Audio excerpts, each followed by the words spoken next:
మరి వాళ్ళు పహల్గామ్లో చంపింది సామాన్యులనే కదా అన్న. ఎవరు చంపారు బ్రదర్? నవీద్ పాషా ఎవరు చంపారు? నా అంచనా ప్రకారం బీజేపీ ఆర్ఎస్ఎల్లే. వీళ్ళన్న ముస్లింల కేశం వేసి చంపినరు, లేదంటే ఆ ఇండియన్ సైడ్ ఆఫ్ ద కాశ్మీర్లో, ఇండియా కంట్రోల్లో ఉన్న కాశ్మీర్లో ఏది ఈ లష్కర్ ఎ తోయిబా లాంటి ఉగ్రవాద సంస్థలు పెంచి పోషిస్తుంది బీజేపీ ఆర్ఎస్ఎస్ వాళ్ళే. వీళ్ళే చేయించారు తప్ప ఇందులో పాకిస్తాన్ ఇన్వాల్వ్మెంట్ ఉన్నప్పుడు ఒక్క ఆధారం చూపెట్టండి, మీకు దండం పెడతా. Show the evidence.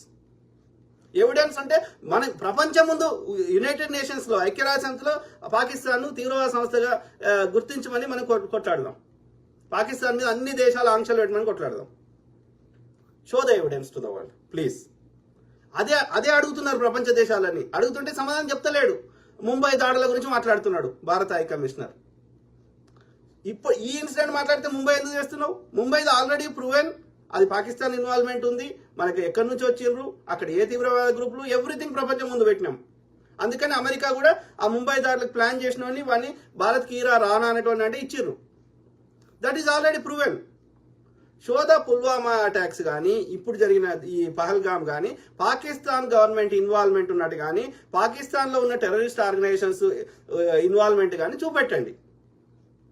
అది నిజమైతే ప్రపంచం ముందు పాకిస్తాన్ దోషి నిలబెడదాం. పాకిస్తాన్ మీద సాంక్షన్స్ యొక్క అమలయ్యేటట్టు పోరాడదాం. కానీ పుల్వామా కానీ ఇది కానీ డెఫినెట్లీ బీజేపీ ఆర్ఎస్ఎల్ వీళ్ళన్న డైరెక్ట్ ముస్లింల కేశం వేసుకొని చేసిర్రు, లేదంటే ఇండియాలో వీళ్ళు తీవ్రవాద సంస్థలు పోషించి వాళ్ళ ద్వారానే చేయించారు. Okay, simple. నిన్న చూపెట్టేది ఒక వీడియో, ఏది లష్కర్ ఎ తోయిబా అనే ఇండియాలో ఉన్న సంస్థకి నిధులు ఇచ్చిండు అని చెప్పి వాడిని అరెస్ట్ చేశారు వీళ్ళే బీజేపీ వాళ్ళు. మళ్ళీ వాడినే తీసుకొని వచ్చి బీజేపీలో జాయిన్ చేసుకొని వానికి బీజేపీ ఎంపీ టికెట్ ఇచ్చారు. సో నా అంచనా ప్రకారం ఇండియాలో తీవ్రవాదులని ఈ లష్కర్ ఎ తోయిబా లాంటి సంస్థలను పెంచి పోషిస్తుంది బీజేపీ ఆర్ఎస్ఎస్ వాళ్ళే. ఓకే, సో కాబట్టి వీళ్ళే చేసారు. అది ఇన్వెస్టిగేషన్ చేస్తే వీళ్ళ పేర్లు బయటకు వస్తాయి, లాస్ట్కి చేయరు. మొన్న పార్లమెంట్ మీద దాడి జరిగింది, ఇప్పటివరకు ఎవడు చేయించిండో, ఎవరైనా ఎక్కడన్నా ఇన్వెస్టిగేషన్ జరిగిందా? చేయమని అడుగుతున్నాం కదా, చేస్తలేరు కదా. నేను గతంలో చూపెట్టిన మొత్తం దేశంలో ఎట్లా బాంబు వేసే ట్రైనింగ్ ఎట్లా ఇచ్చారు, ఎక్కడెక్కడ బాంబులు పెట్టిర్రు, ఆ బాంబులు తయారు చేసే క్రమంలో, టెస్ట్ చేసే క్రమంలో ఎట్లా ఇద్దరు చచ్చిపోయారు, డాక్యుమెంట్తో సహా చూపెట్టిన కదా లాస్ట్ టైం. భారతదేశంలో 90% లేదా 99% ఈ యొక్క దాడులు చేసింది కానీ చేయించింది కానీ వీళ్ళే, బీజేపీ ఆర్ఎస్ఎస్ వాళ్ళే, ఆర్య బ్రాహ్మణులే. ఓకే, అలా చచ్చిపోతున్న వాళ్ళందరూ అనార్యులే. అది ఏ మతం వారైనా అనార్యులే. ఈ వీడు పెట్టిన వివక్షను తట్టుకోలేక కొంతమంది ఇస్లాంలోకి, కొంతమంది క్రిస్టియన్లోకి భారతదేశంలో కన్వర్ట్ అయినప్పటికీ, లేదంటే కొంత పెద్ద కులాల వాళ్ళు డబ్బుల కోసం కన్వర్ట్ అయినప్పటికీ వాళ్ళందరూ అనార్యులే. చచ్చిపోయిన వాళ్ళు మెజారిటీ 99.9% మంది ఈ యొక్క బీసీ, ఎస్సీ, ఎస్టీలే. ఆర్యులు కాదు, ఆర్య బ్రాహ్మణులు కాదు. Okay, simple. నవీద్ పాషా, ఇందిరాగాంధీ గారిని ఎందుకు ఐరన్ లేడీ అని ప్రపంచం అంతా అన్నది అంటే 93,000 మంది పాక్ సైన్యమి మోకాళ్లపై కూర్చోబెట్టింది అంట. పిఎం గారు ఎందుకు అబద్ధాలు, మరోసారి దాడి జరగకుండా స్ట్రాంగ్ వార్ చేయలేరా? చేయడం సాధ్యం కాదు బ్రదర్.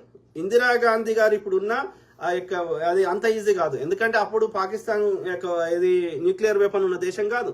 ఇప్పుడు పాకిస్తాన్ న్యూక్లియర్ వెపన్ ఉన్న దేశం, ఇండియా న్యూక్లియర్ వెపన్ ఉన్న దేశం కాబట్టి ఇవాళ ఇంకా ఎక్కువ దాడి చేసిన అనుకో పాకిస్తాన్ మీద, వాడు న్యూక్లియర్ వెపన్ వేసిండు అనుకో, అయిపోయింది కదా ఇండియా పని. వైస్ వర్స, ఇండియా వేసిన పాకిస్తాన్ పని అయిపోయింది కదా. ఇట్లా జరుగుతుంటే ప్రపంచ దేశాలన్నీ చూస్తూ కూర్చుంటే, రెండు న్యూక్లియర్ వెపన్స్ ఉన్న దేశాలు కొట్లాడుతుంటే లాస్ట్కి ఏమవుతుంది? తమను కాపాడుకోవాలంటే ఏం చేస్తారు? నువ్వు వాని మీద దాడులు చేస్తా ఉన్నావు. ఇక వానికి నీ అంత శక్తి లేదా, ఇక్కడ ఉంది కానీ లేదా అనుకుందాం. ఇక్కడ చైనాతో యుద్ధం చేస్తున్నాం, పాకిస్తాన్ చేస్తలేం. కానీ చైనా వెనుక తీసుకుంది అనుకో మద్దతు, అప్పుడు ఏమవుతుంది? పాకిస్తాన్ నిన్ను కొట్టే స్థాయిలో లేదు. చైనా వెనుక తీసుకుంటే ఇప్పుడు చైనాతో కొట్లాడినాం. ఇప్పుడు మొన్న కొట్లాడింది పాకిస్తాన్తో కాదు. ఓకే, కాబట్టి మనం చైనాతో కొట్లాడలేకపోయినాం. అందుకని కాల్పుల వివరణ అడిగినాం. చైనా వెనక్కి తీసుకుంది అనుకో మద్దతు పాకిస్తాన్కి, ఇప్పుడు పాకిస్తాన్ కొట్లాడుతుంది. దాని శక్తి సరిపోదు మనతో కొట్లాడడానికి. మన ఎందుకంటే పెద్ద దేశం కాబట్టి, సంపద ఎక్కువ ఉంది, అన్ని విధాలు ఎక్కువ ఉంది కాబట్టి. ఓకే, వాళ్ళకి లిమిటెడ్ రిసోర్స్ ఉన్నాయి కాబట్టి, చిన్న దేశం కాబట్టి.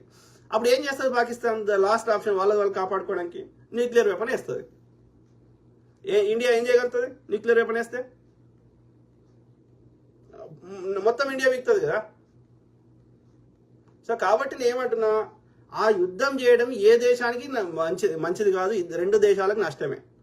కాబట్టి the only option is try other alternative. First Pakistan చేయించినట్టుగా ప్రూవ్ చేయి. కానీ ఆ ముంబై దాడులు పాకిస్తాన్ చేయించుంటుందేమో, కానీ ఇవి మాత్రం ఈ లాస్ట్ ఈ మోడీ వచ్చినప్పటి నుంచి జరిగిన దాడులు మాత్రం వీళ్ళే బీజేపీ ఆర్ఎస్ఎల్ చేయిస్తున్నారు. అందుకే దేనికి విచారణ చేస్తలేరు. ఓకే, పాకిస్తాన్ కాదు.